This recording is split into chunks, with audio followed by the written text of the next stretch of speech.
All right. Who's ready to talk finances? All right, we're gonna do a little getting to know you, because I don't know some of you guys. I'll give you a little bit of background, and when I present, my goal is to get every person to say something out loud. And we're just gonna get that out of the way up front, because everyone's gonna go through, introduce yourself and tell me a little bit about yourself. So, my name is Jose Medina. I have been licensed as a real estate agent since 2002. So that makes me old. I've been doing it for 23 years. I run a real estate sales team in Stark and Summit County. And then I also have an expansion team up in the Cleveland area. Between the two teams, we do about 700 transactions a year.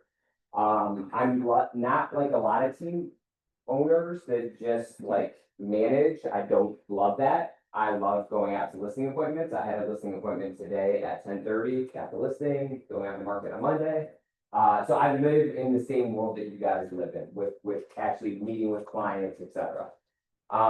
So in about 2016, I came over to Keller Williams and I took over an office in Canton. And at that time, the office had 60 agents.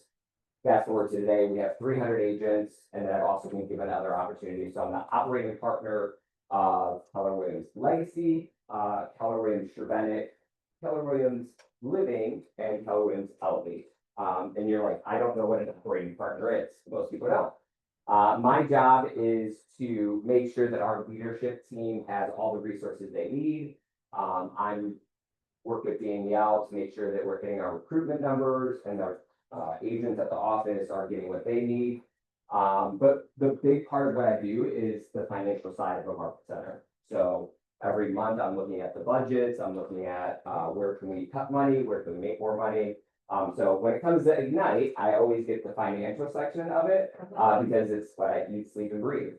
So that's a little bit about me. So what we're gonna do is we're gonna go around and every person's gonna tell me your name, what market center you're with, how long you've been in real estate, what you did before real estate, because everyone has a life before real estate.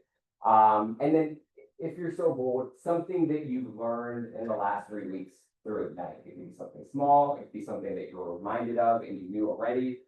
But we're gonna get this out of the way. So who is my volunteer? We need to start here or here.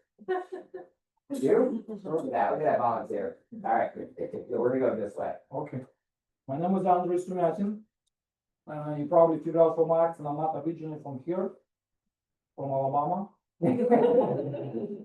I'm joking, I'm from Russia. I came to the United States 30 years ago with a company called Moscow Circus. Been professional circus performer, producer, entertainer for more than 30 years. Accidentally become a landlord. Then become partially investor and professional investor. And now I got my license, my third month, try to expand my business and try to also help some people. So I gotta know, like, I'm not gonna ask everyone a question, but I think everyone's curious. What did you do at the circus? I was acrobat. Okay. Cool. All right, top that, people. I'm Violet Bergen. I'm with Keller Williams Elevate. I'm currently training under Ryan Jones over at the Tracy Jones team.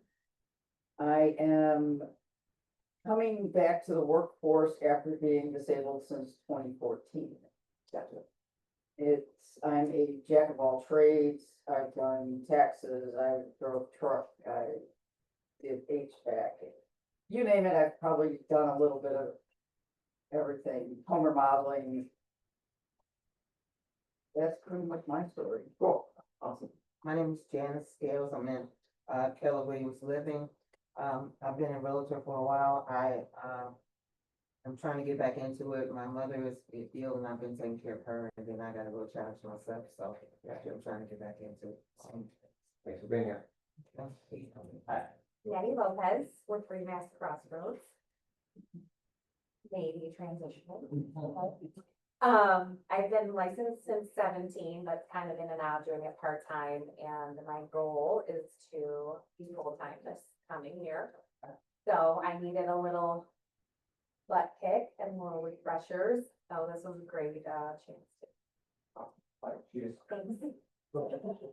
I am Doris Worley, and I've actually been licensed since '94. And don't share my exact date because it's so long. So I was heavy duty in real estate till about 2011 or so. Then I escrowed my license and serving in the school. Have 2 children, they're grown now. And I put so off and on. Okay, I lastly put my license out of escrow during COVID. And it was a whole new world of real estate for me. But I mean, it was great. I was crazy busy, on vacation everywhere all day long, you know, and so currently I am with the agency. I went over there like November last year, and just trying to get back to being super busy in a new way. That's the hard part. I don't like social media, but I've been doing much better with it because I don't have a choice. And my son, just joined me as well in real estate. Awesome. Yeah, Very cool. yeah, literally, he's just joined us, so. very cool. Awesome. Thanks for being here. Hi, I'm Vanessa Fleming. I'm with Keller Williams Living.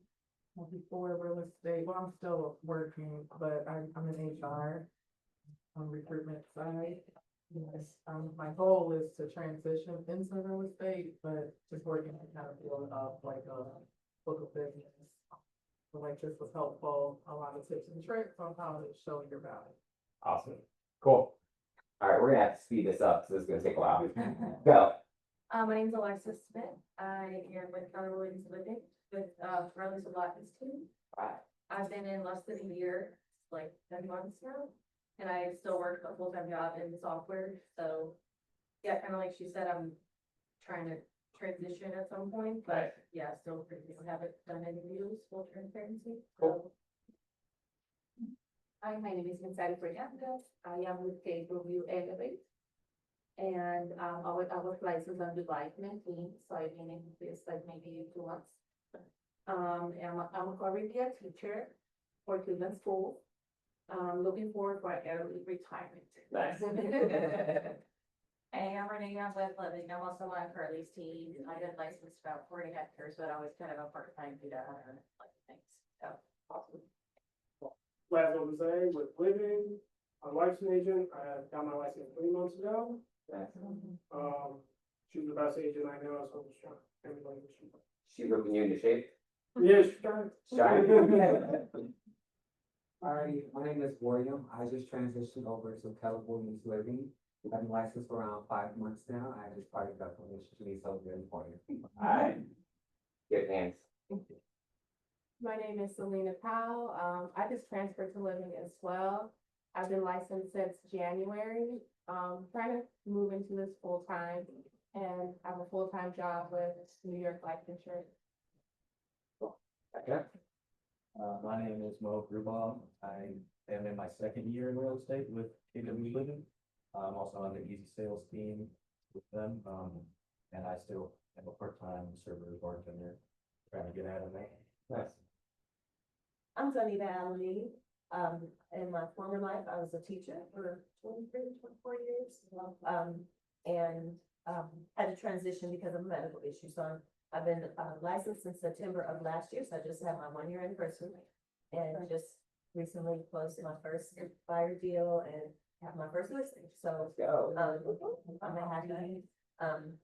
Trying to get going as much as I can. Awesome. Hi, I'm Anisha Brothers. I'm with Keller Williams Living, also part of the Easy Sales Network. Prior to this, I was with University Hospitals for 10 years. I was a practice lead at a practice in Beechwood. Licensed since December of last year, 2 transactions since then. Awesome. I'm sorry, Kimberly, what are we? Name, rank, no. Name, what market center you're at, or what brokerage you're at, and how long you've been in business. Okay. Alexis Thorpe, I'm with Keller Williams Living.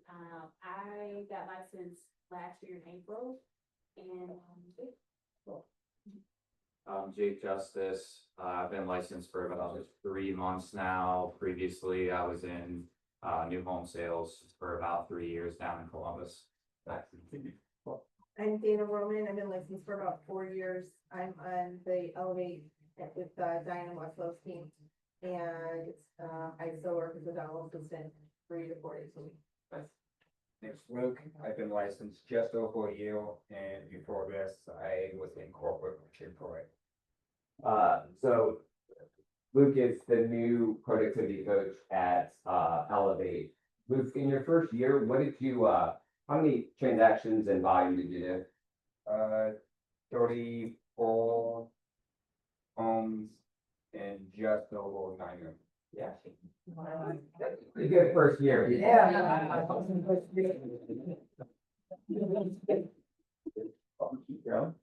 Carolyn Dill, been licensed since 2007. Was I'm at Keller Williams Living, sorry. Was with Keller when it was Southeast, left for a little while, like, boom, came back in January. And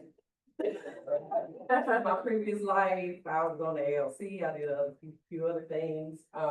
And I've had several career ventures while selling real estate, but I started full-time in 2013, so. Yeah, no, me. Janice Borders, KW Living, been licensed for a little over 6 years. I'm a PC coach and lending, and before real estate, I was actually an executive at AT&T for 23 years. How long have you been licensed? 6. Okay. Darlene Jones with Keller Williams Living. I got licensed in November of last year, so I'm sneaking up on my first year. And I currently still work for the state of Ohio. I only got 1 year, 10 months, and 6 days left. I got it. So I'm gonna hold on to that and then, transition full-time into real estate, but I'm doing good. Good. Awesome. I'm Pietro Foster, I'm with Living. I have had my license about 18 months now. And in my prior life, I'm just a serial entrepreneur, got a whole bunch of stuff going on. I'm Unique Grove. I've been licensed for, I think maybe 2 months. I've been doing real estate investing though for the past 7 years. I do a lot of fixed and flips and I own several properties throughout the city. I got tired of paying my agents a lot of money for the referrals, and I was like, I want to jump into this space. And this space is awesome. And I need to find out how me and Doris is related because my maiden name is Warren. Yes.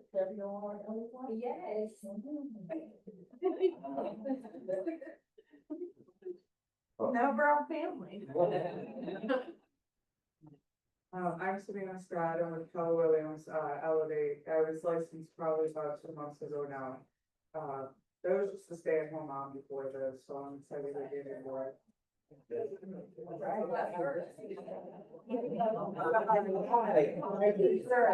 Domestic engineer. Yeah.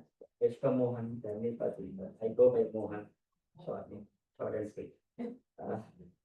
I'm with Keller Williams Elevate, and I got my license close to a year now.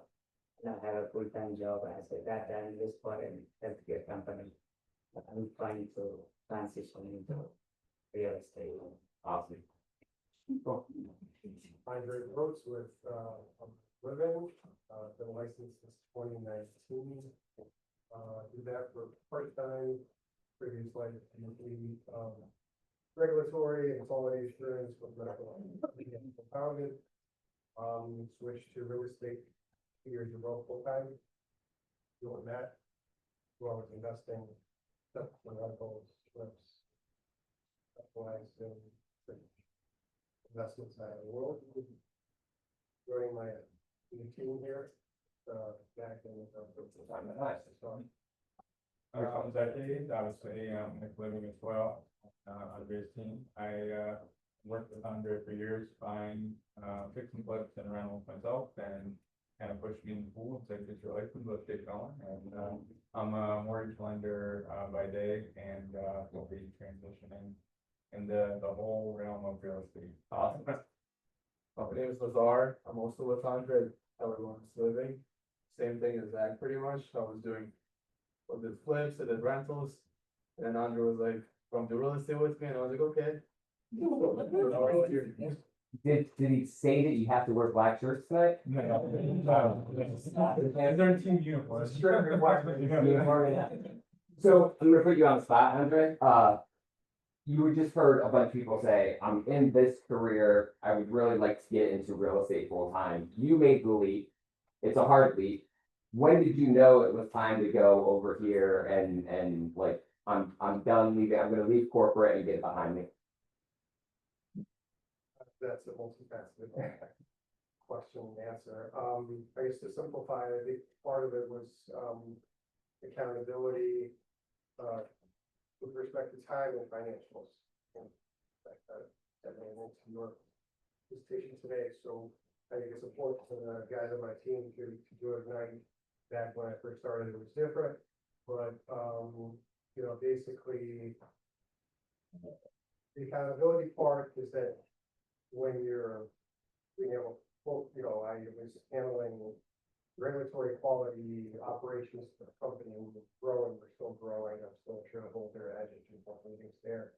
But, we didn't see eye to eye with the CEO, so, you know, the accountability part was, I couldn't have the accountability that I wanted there. And then nor did I have enough time to hold myself accountable on the real estate side. It's kind of all over the place. And these types of, things that, you know, teleworks in general and, you know, put on, I think is very helpful.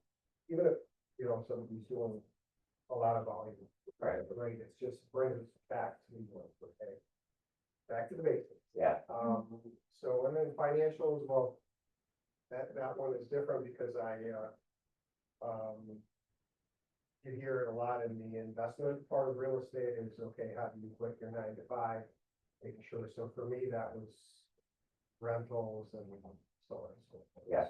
Sure, if there's, you know, besides anything I've done. So. Yeah. I think, I'm assuming with the rentals, you have like a nice little base income every month off of however many rentals you have, which gives you a nice little cushion, but I'm imagining when most of you think about transitioning into real estate full time, some little nest egg and an account somewhere is probably a good idea. My recommendation is 6 months of reserves, whatever your personal expenses are, $3,000, $5,000, $10,000 a month, whatever it is. At least a 3-month reserve. I think I would feel more personally more comfortable with 6 months reserve, just because, as you guys know, real estate can be up and then down and then up and then down. And so I think that just making a wise financial decision to have some type of reserve, my suggestion. Cool. All right, let's get going here. So over the last 3 weeks, you guys have went over hopefully these 6 items. You learned how to generate leads, which none of this happens unless we have leads to actually work, right? We've talked about lead generation. We talked about working with buyers and sellers and getting agreements, how to show houses, how to do a listing appointment, coordinate closing. The last part of this is the sum of everything else that you've already done. It's like the actual money part of it. We have to do these other items to get to this last part though, right? For those that like to take pictures, I'm gonna do you one better. If you just scan that QR code, every slide that is in here, like, will be on your phone and you'll have it. People are always late. So. When I see phones down, I'll move on.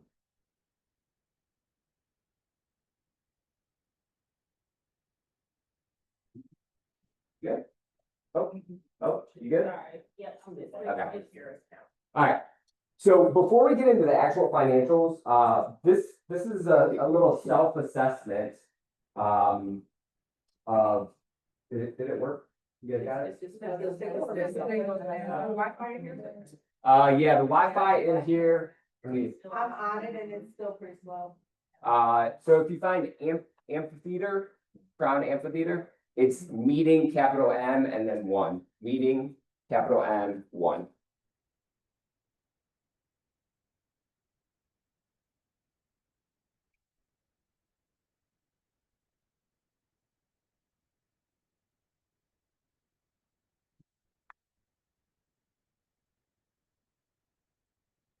Yeah, but QR code takers really quick.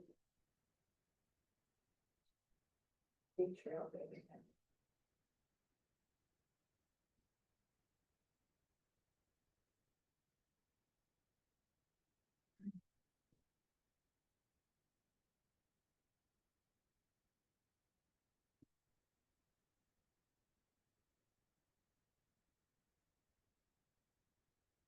In worst case, you can just take pictures of the slides.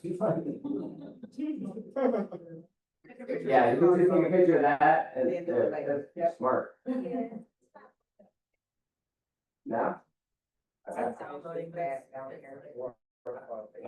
It's not me, I can tell you that.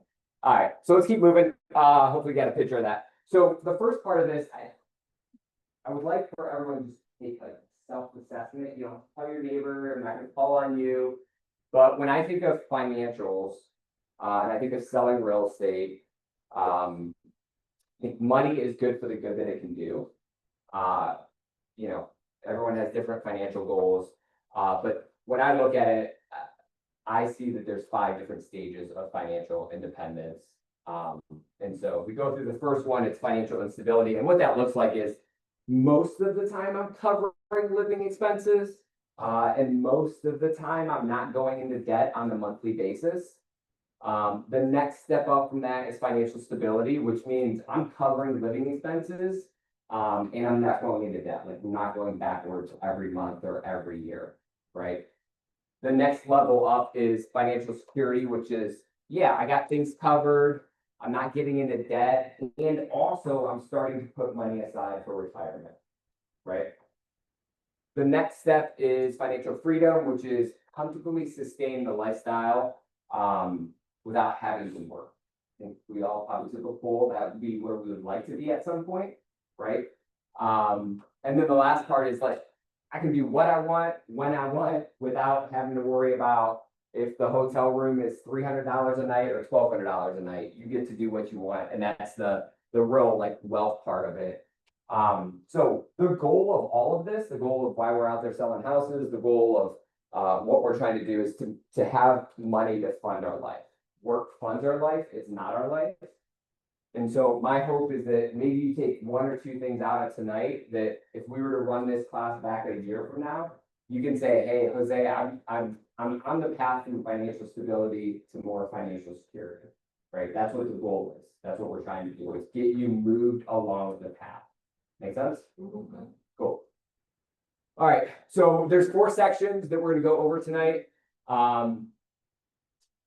So we're gonna go over some terms that we need to know and some general practices that we need to know. We're gonna then set a profit goal that funds your life. And then I'm gonna walk you through the math of how to do that. We're gonna talk about that horrible word that we all hate, which is taxes, and how do I make sure that I set myself up for taxes properly. And then kind of the last step of what my relationship with my money every month should look like. Cool? All right.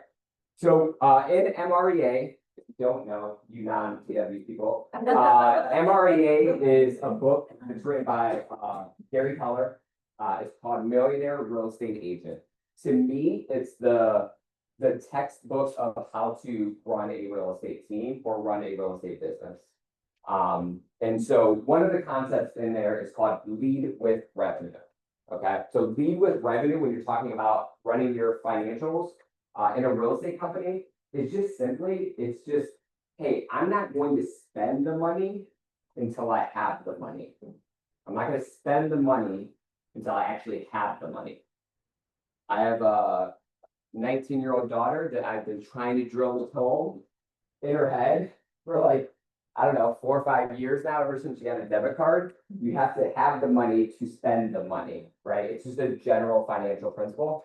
You're like, wow, that seems very simple. You would be surprised on how many agents I've came across that have gotten into financial debt and got into financial problems and struggles because they got a telemarketing call from Zillow and a zip code just opened up and it's only $250 a month and then they have a couple bad months, right? And so we don't spend the money unless we have the money in front of us. Make sense? Yes. All right. Next one is red light, green light. Does anybody know what red light, green light is? Who wants to, Denise, you want to tell us what it is? So things that you need versus things that you don't. So you play red light, green light with, like, when COVID first happened, they said, pull out your statement from your bank and look at everything that you pay monthly. And you play red light, green light, do I need this? Right? So I don't. That was a way for us to kind of get rid of expenses. We didn't know it was, right? Yeah. And so that was a way for us to kind of minimize that. Yeah, yeah. So I go down a venture and I spend money in my business. I want to make sure that I hold that money accountable. And if that money is not giving me a return, then I'm not going to do that money in the future. Does that make sense? So it's green light, I'm going, red light, am I getting a return on it? Okay. Yeah. How long would you give something that you're doing in your business to generate some money for you Great before question. you cut it? Yeah, that's a really good question.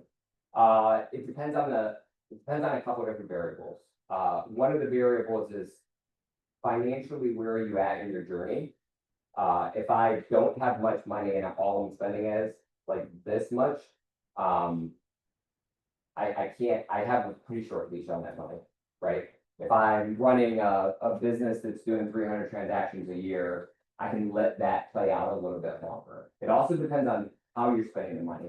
So for example, if I'm farming a neighborhood, right? I'm mailing a neighborhood every month and I only do that for 2 months, probably not gonna see a return, right? So if I'm gonna do that, I should probably set aside and say like, I'm gonna do this for 12 months and 12 months from now, I'm going to like actually see.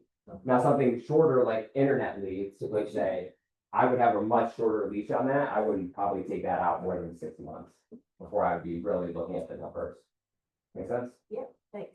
Cool. The last principle is stick to the budget. So this is a concept that our Congress can't get, but I'm gonna ask for you guys to get it.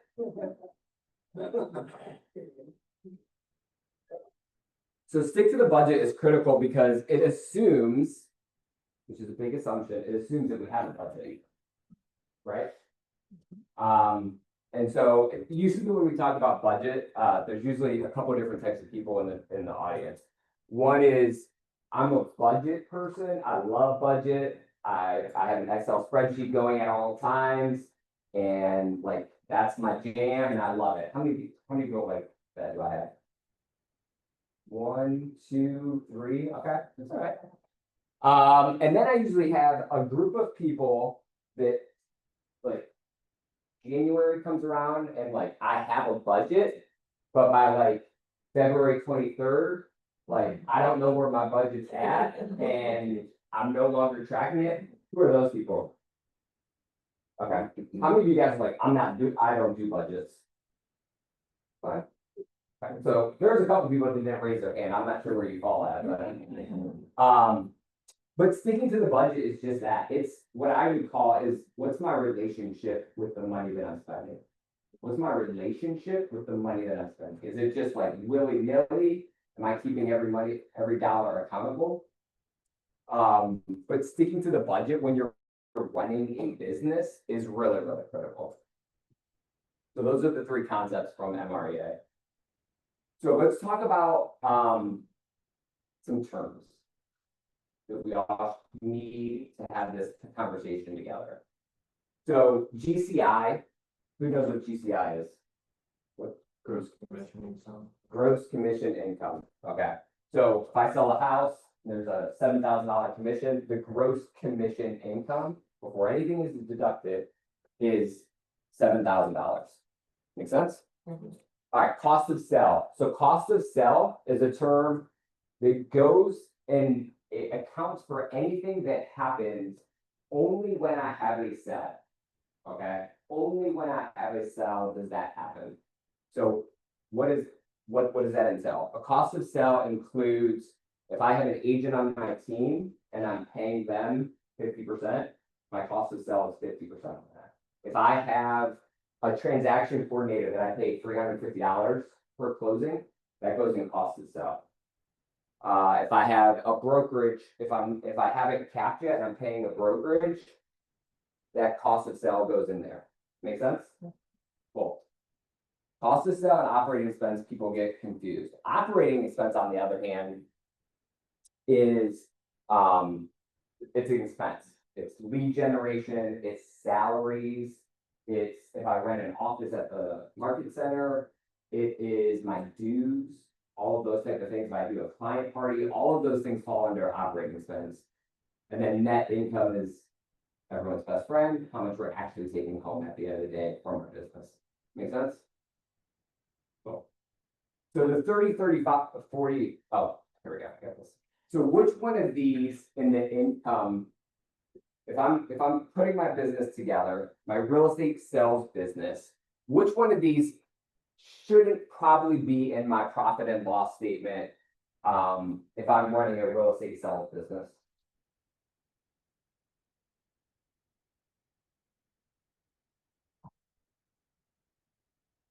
Well, Right on income. Yep. Why not? That's part of your sales. Right, yeah. So not all of you are looking to build a team, but if you're ever looking to build a team and you've got your rental income in with your sales income, it's very confusing on what's actually making money and what's not making money. Andre, do you have two different LLCs where you put things? Three, okay, yeah. So my recommendation is as you're starting out, if you're going the investment route, have something just for your real estate investment sales, and then your real estate sales, real estate investments, and then your real estate sales in a separate profit and loss statement. You don't want to put the two together. Make sense? Cool. All right. So cost of sales. So these are the things that are in your cost of sales that we just went over. Commissions paid to the office, royalty fees, commissions or splits paid to the other people on your team, a referral fee, right? A referral fee to someone else in the office that gave you a lead, something along that line. Those are all costs of sale. They only happen if you make a transaction, if you do a transaction. And then the list of expenses, salaries and lead generation, when you're running a real estate budget, if you have 100% expenses, salaries and lead gen typically make up about 70 to 75% of your budget. That's where the vast majority of your money is going. If you're starting to build out a real estate team, you're having more transactions, all of that, the vast majority going to one and two.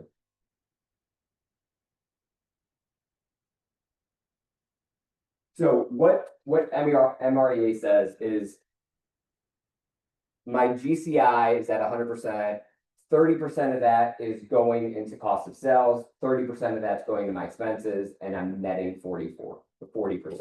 So it's 30, 30, 40. So I got a $10,000 check, 3,000 in cost of sale, 3,000 expenses, 4,000 profit. So these are a lot of numbers. You don't need to know them right now. They're all in MREA, and then you all have them now.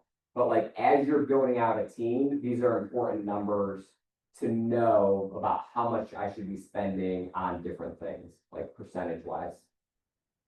Usually I have these people here and they're like, I'm just trying to sell a house. So I will go over this though, because this is kind of nerdy and it excites me. So what this is a lot of numbers, but basically what this says is based on my GCI, what I make in a commission. Oh, this isn't a screen. This is just wall. Huh. So GCI. So if I make 150,000 in GCI, it says my net is probably going to be around 75,000. Okay, make sense? What I would say, what I have seen is typically in this range, your expenses aren't 57,000. If you have $150,000 in GCI, your expenses typically are not 57,000. That seems pretty high in my opinion. That's like, what is that? 5,000 a month. That seems pretty high in my opinion. So your net would probably be higher than what this graph says. But as you build out and as you have these very big problems and very big numbers, you'll see that the percentage actually goes down, but the number goes up. The percentage goes down of what you actually take out of it, but the number actually goes up because you're adding more leverage into your business. I have to pay more people to do more things to have GCI of over $1 million, right? So I coach Ryan and Tracy Jones. Their profit margins, we look at this all the time together. Their profit margins are more in the 20-ish% range because they have a bunch of people that they have to pay for every commission. Make sense? Like that is so boring. All right, so let's talk about how we figure out how much money we're gonna make, which equals how many transactions we need, okay? So this is the equation, but I'm gonna make it very, very simple for you guys. So I'm gonna walk through these numbers with you. All right, so if I sell 36 transactions, you guys want to get a calculator out for this.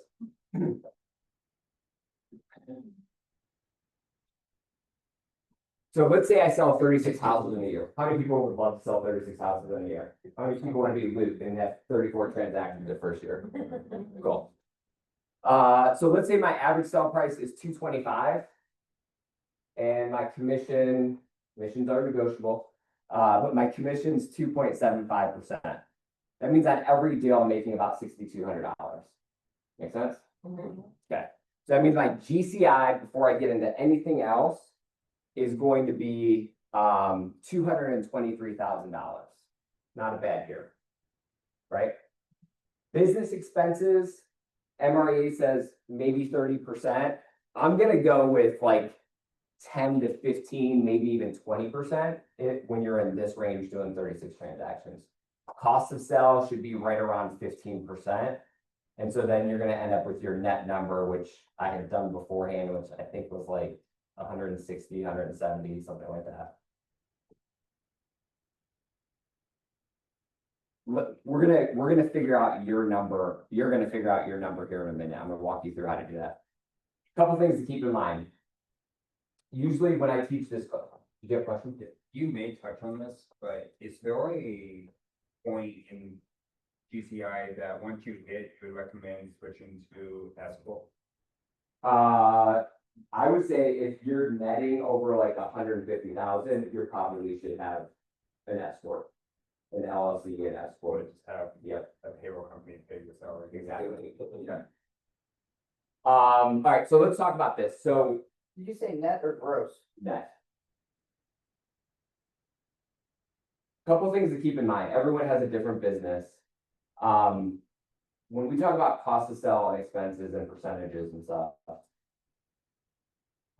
think about it this way. A single agent that runs a business that's very heavy on online leads, and is at a traditional type company and maybe paying their brokerage a little bit more, is their cost to sell and their expenses going to be higher or lower? Good question. It'll be higher, right? If I'm a single agent and every one of my leads comes through a referral, and it's just, I don't even advertise, and I'm at a company like KW that's capped, is my company dollar and my expenses going to be lower? Yes, right? So the single agent, it really just depends on how you build your business out. If you want to buy leads, understand you're going to have more in company dollar or more in expenses than if someone who's doing it just through the database. Make sense? Now, a rainmaker is going to be more leveraged, but their company dollar is going to be much higher, right? Because every time someone on Andres' team sells something, he has to pay them a commission. So his company dollar is going to, or his cost of sell is going to be higher.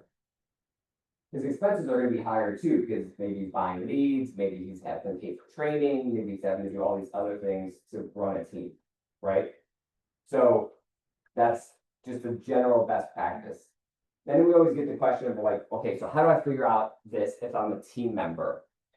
Team members typically have little, if any, expenses. Do you have a lot of expenses on the team? I'm not on the team. Okay, I'm you're in the in PC front- program? Okay. Yeah. So if you're on a team, the people that are on a team, your expenses are very minimal. The rainmaker is doing the brunt of the client parties or the leads and all of those type of things, the office, paying for the office, all of that. So your expenses are gonna be next to nothing, but your cost of sale is gonna be higher, right? Because you're splitting that with your rainmaker. So just kind of keep that in mind as you're kind of working through, how do I make the amount of money that I make? So usually at this point, I like have everyone get their calculator out, and then everyone goes in 500 different ways because math's hard. But there's this great thing called ChatGPT. So if you take this prompt and put it, how many of you guys have ChatGPT? Please raise your hand. Mhm. Okay. All you need to do is say, all the prompt that you just need to put in there is, my average sale price is X. If you don't know your average sale price,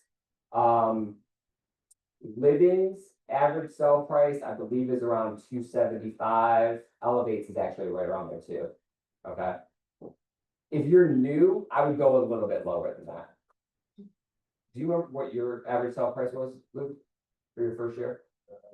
282. 282, okay. If it was me, I was trying to be conservative, I would say 250 or 225, just to be on the conservative side. And say my average commission percentage is blank. Now, when I do my budgeting, I always go on the low side. I always do 2.5%. A lot of these examples will do 2.75. Depends on what you want to put in there. And then say my business expenses are around blank.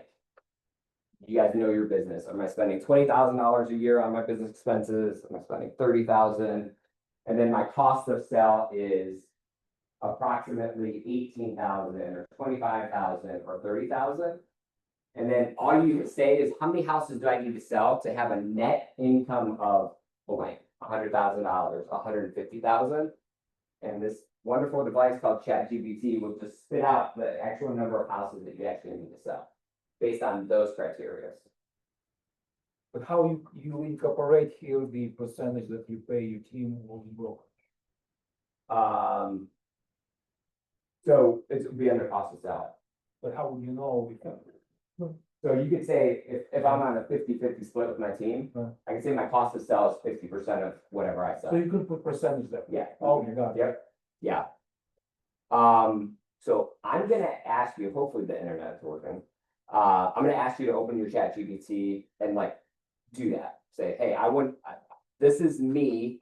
How many houses do I need to sell to do that? Let me give you a couple minutes to work on that.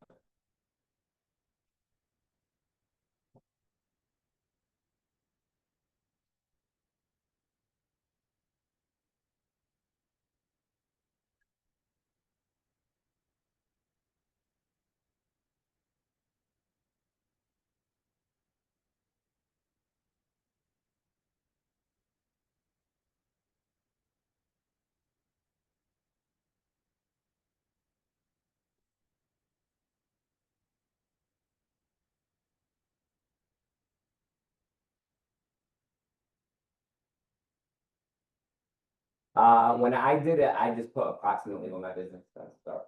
So what I put in there is my average sale price is 225. My average commission percentage is 2.75. My business expenses are around $25,000 a month-ish. And my cost of sale is approximately 30,000. How many houses do I need to sell to have a net income of 100,000?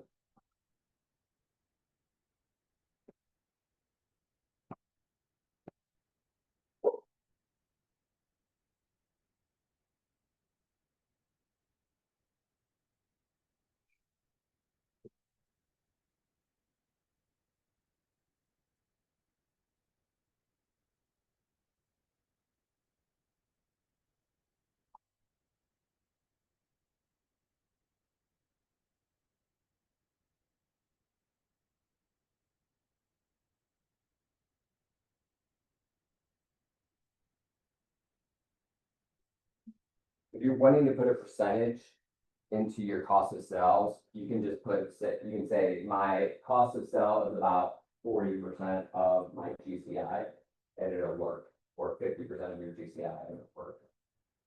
If anybody's having problem figuring this out, let me know.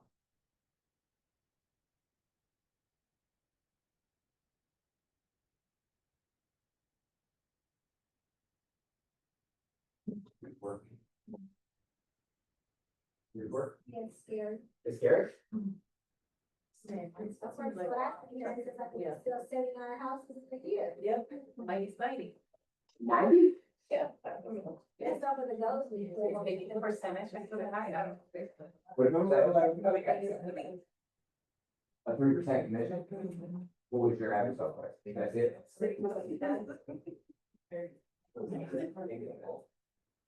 Yeah,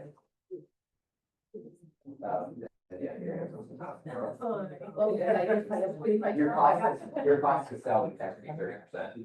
Okay, So think about this when you're at a cap model like KW, your cost of sales is Yeah, I going to heard. be at max. okay. It's gonna be like $18,000. So it's gonna be less. So I would say like, I would adjust that, by like 10%. You're selling that many houses, you're gonna go down. No, the expenses will include the taxes. No, Okay. Okay, yeah. that's out of net income. Mine came back at 30. 30 houses? Yeah, what's your best recommendation to get 3 to 4 houses a month? Oh, that's one other course. What's your best lead gen? My best lead gen? At this point in my business, I'm 100% referrals. Yeah. So, like, I mean, I'm all referrals too, but I'm only getting. but you need more. You get 20? Okay. I'm not average. What I've are never your advertised, I've never done internet, anything, and my team and I are all in the same.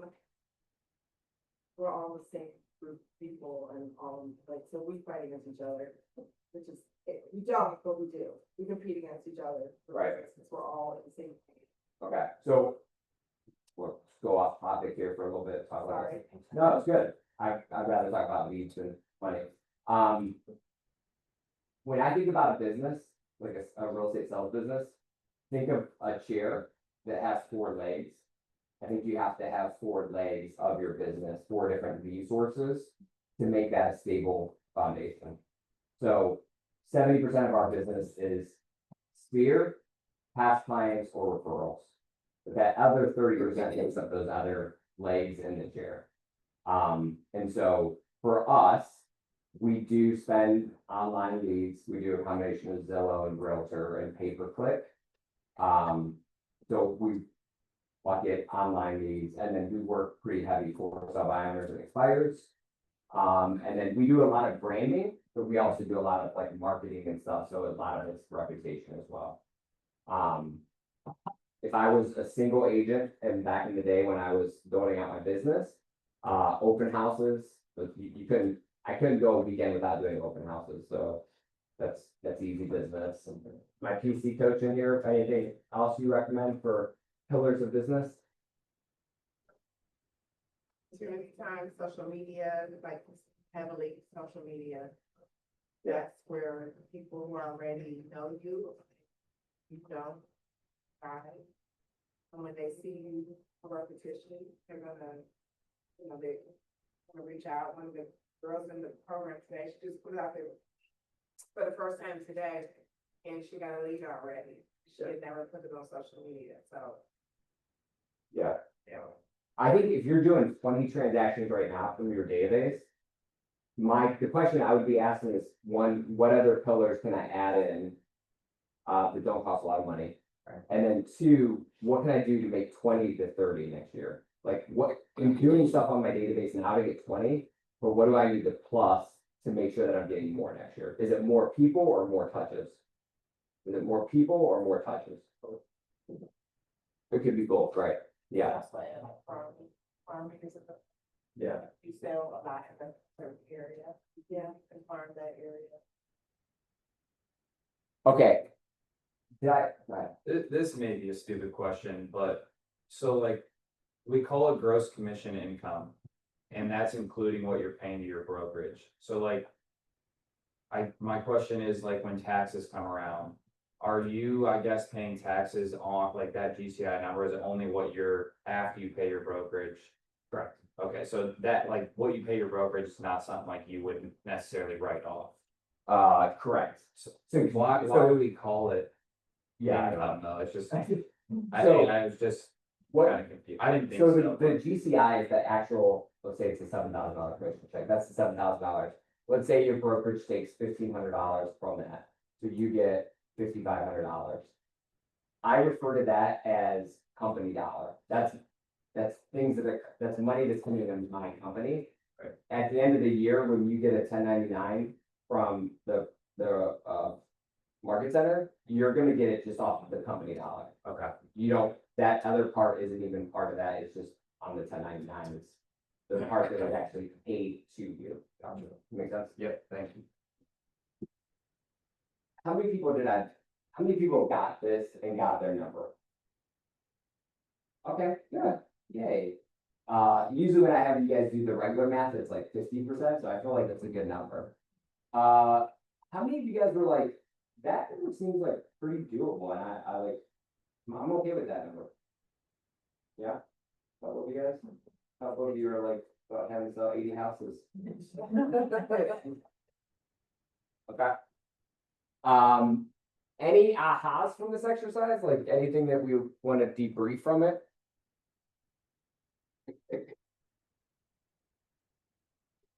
If you didn't get the slides, this is the one to take a picture of, because ultimately what we're trying to do is fund your life. And that's what you need to know is like, how many houses do I need to sell so I can quit this job that I have to work 9 to 5? That's really what you want to know. And I would say, when you do this before you come to Chambers Club, Jose's Business Planning Clinic, because you already know your number. And then when you come, you already know what you need. So that when we do all the other things to plan your year next year, you're ready. Yeah. Thanks for that. But the business planning clinic that is on October 30th this is part of it, but like the more important part is the lead part of it that we just riffed on for 5 minutes. It's a very thorough plan around how do I have enough leads to hit the goal that I want. Cool. All right, let's keep going because this time is flying. At least for me it is. All right, so I'm gonna tell you guys a story first. So it was probably year 3 or 4 when I like started to be Luke and like actually sell like a lot of houses and make some really good money. And I was at another company. I was actually at Luna. And I didn't get classes like this, and I didn't have someone telling me that I need to take money out for taxes. I say that and I'm like, that seems really dumb, but like 24-year-old Jose wasn't nearly what 46-year-old Jose is. So no one was telling me to take out taxes. And so I remember, it was about a week before April 15th, and I was sitting down with my accountant, and he was plugging in all the numbers. Like, you had a really good year. I said, yeah, I did. And he told me a number that was a very big number. I don't remember the exact number, but back then for me it was it's like somewhere around $18,000 to $19,000 that I owed in a week. I didn't have that kind of money back then, and I was like, huh? How much? And I have how long to pay that? So I get pretty passionate about this next part about taxes because no one told me what I should be doing for taxes when I was brand new in the business.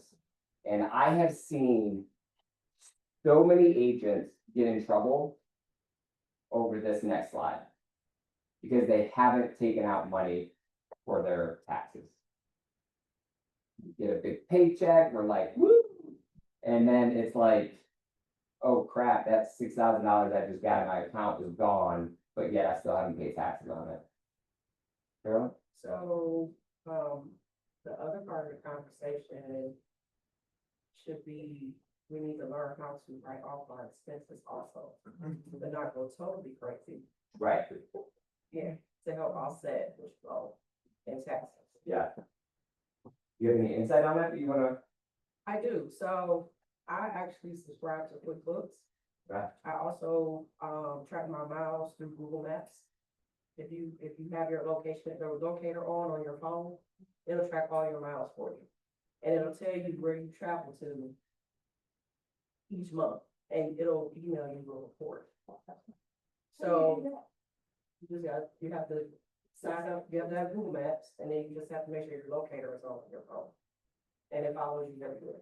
So it's just a setting, it's just a setting that you have in Google Maps. Yeah, you have to turn your locator on, and then, I've never used that one. Google Maps is free, so I don't know what the other. I think like $40 a year, but it Yeah. actually tells you how much each trip is. They do that too, and then they give you a summary once a month, and they'll tell you what type of travel it was, so if you got on an airplane, if you drove a car, if you walked somewhere, it tells you all of that, and it summarizes how many miles you traveled every month, and and it'll tell you like, you went to this location, you went here, here, here. So it's a very good tool. And then the QuickBooks is cool because you can link it to all of your bank accounts. And it'll pull all your transactions, and then you go in and you basically categorize them. And you can set it to where it'll kind of start knowing what type of transaction it is, and it'll actually categorize it for you. And then basically you can run a P&L out there and everything. 100%. Yeah. What would be some other commonly missed, write-offs that we think girls would probably miss? Or were you gonna ask a question? No, I was just saying that, for taxes, I opened another account, like up Sam, no debit card. You have to go into the bank to do any transfers, and we just transferred 15% right off the rip into that account, so that The smart lady right here. at the end of the year, Yeah, so my recommendation off the rip is take 20 to 25%. Right when you get a commission check and you put it aside. The key to what she said is don't make it an account that you can easily access. That I can just, transfer, that's too easy. You gotta put it in an account that's like a pain in the butt to get to. Alright? I use a high yield savings that is not even connected to a bank. Okay. And that way I actually own more money on it, and it just continues to help me build that. Good. So gas, tracking your miles, those are all things. Food, going out to a lunch with a client or another associate or whatever. I've learned because I've gotten audited, write down what you talked about there. Hey, I went to lunch with Violet and we talked about rentals. Or I went to, we talked about first time home buying or whatever the case is. I write it down on the receipt. Your home office. Yeah, if you have a home office, all of those different things. Car repairs. Yeah, just your maintenance on Car repairs, cell dues, phone. You know that? Yeah, Yeah, insurance. insurance, your dues, obviously, any continuing ed, all of that kind of stuff. Probably your costs sometimes, business attire, right? No. yeah, the IRS got away from If, that. if you get it, if it's like branded, Gucci, Yeah. yeah, what's that? Gucci belt, no? If it has a company logo, yes. Yeah. Otherwise, no. Okay, so I think we drove home the point, we wanna be putting money aside off of every paycheck. Please learn from my mistakes. Put money aside from every paycheck for taxes. This is a lot of numbers, it says the same thing, just put money aside. Rules of thumb, anywhere from 10 to 15%, I'm really conservative with it after my experiences, I'm 25%. If I have money left over in the account, cool, right? But I'm putting it aside. Low battery. Okay, so the last part here is getting into a rhythm. What does that mean? Getting into a rhythm is how often, I know, it'll be fine. I'll be done talking before that's done. Is how often am I actually sitting down and working out my numbers? How often am I looking at the numbers? Most of the time when I teach this class, a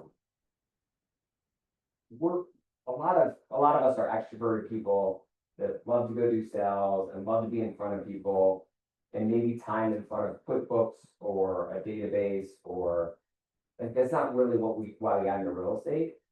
But I can tell you the rhythm of what I better plug this in because I'm a little nervous now. The rhythm of having a cadence with your profit and loss statement and with your money is super, super critical. There's 3 people that every week I meet with. Actually 4. Tracy Jones is one of them. But it's my wife on Friday nights, we do date night. It is my director of operations that helps me manage all the market centers. And it's the last one is the person that runs my books. Every week, I'm meeting with her to go over our financials. Now, you probably don't need every week, let's be real. But you need to have some type of rhythm. So people that have rhythms already around this, what rhythm do you feel like is the right rhythm to be looking at your profit and loss statements? Because I think if you look at it too much and like you're concerned about it, like you can get in your head. But then I think most people don't look at it enough. They don't know what they made for the year until April 10th when their taxes are done. Right? So some of my more seasoned people, how often are you guys getting into your budget, getting into your financials and like actually like going through it?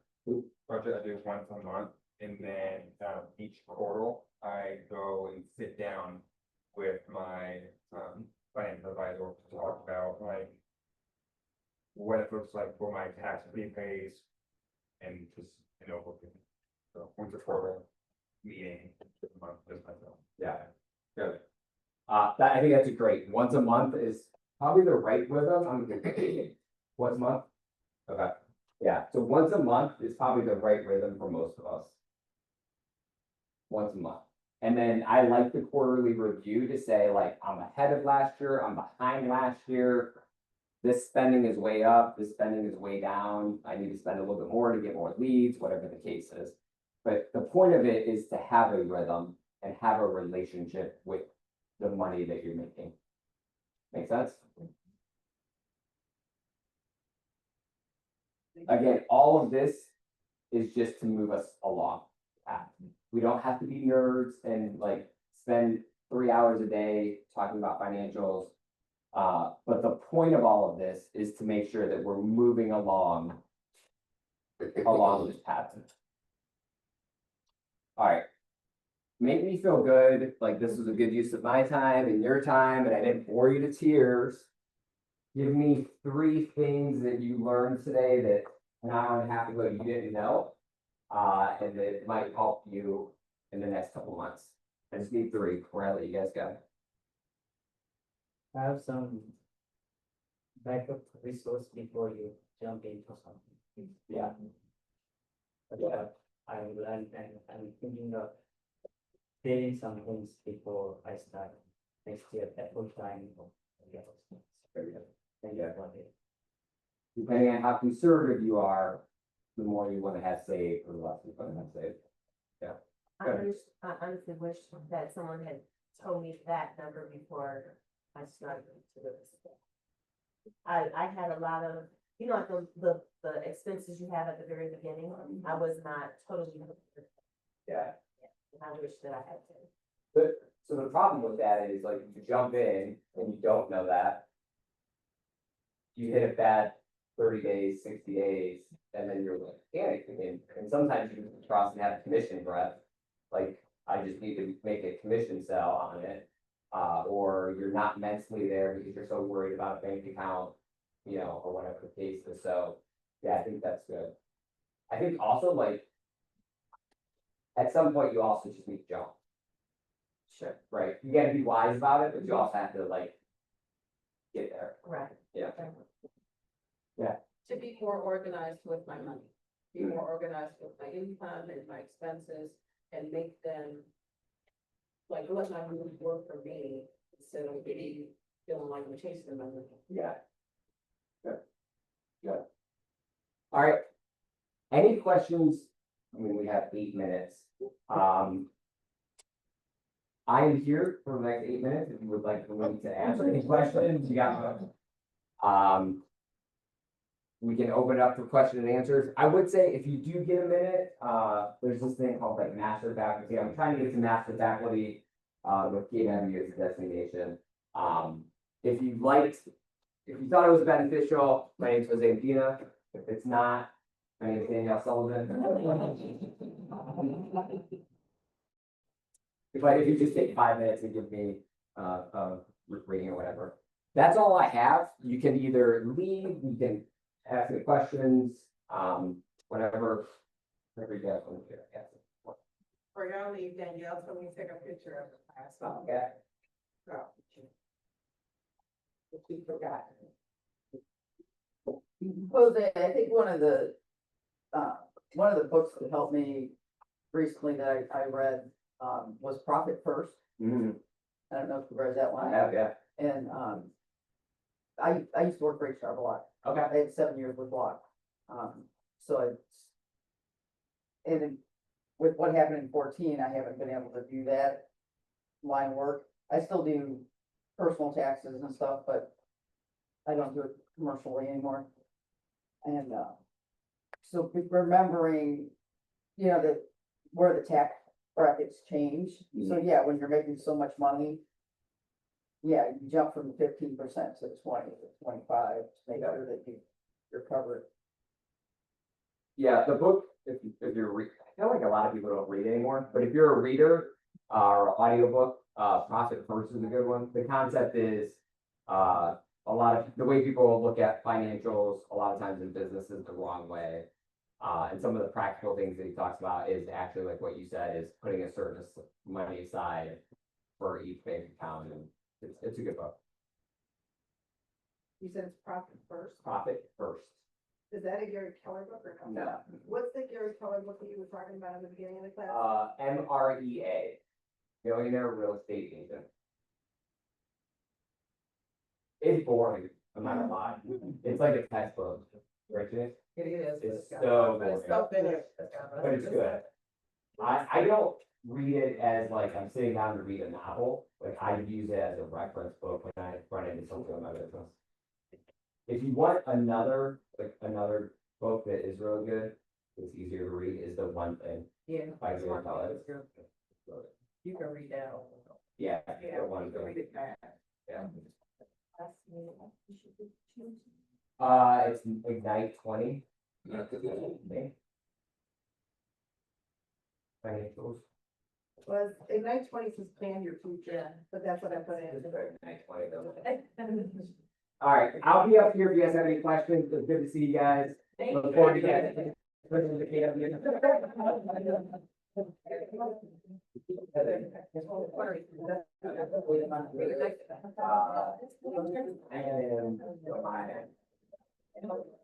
Right on.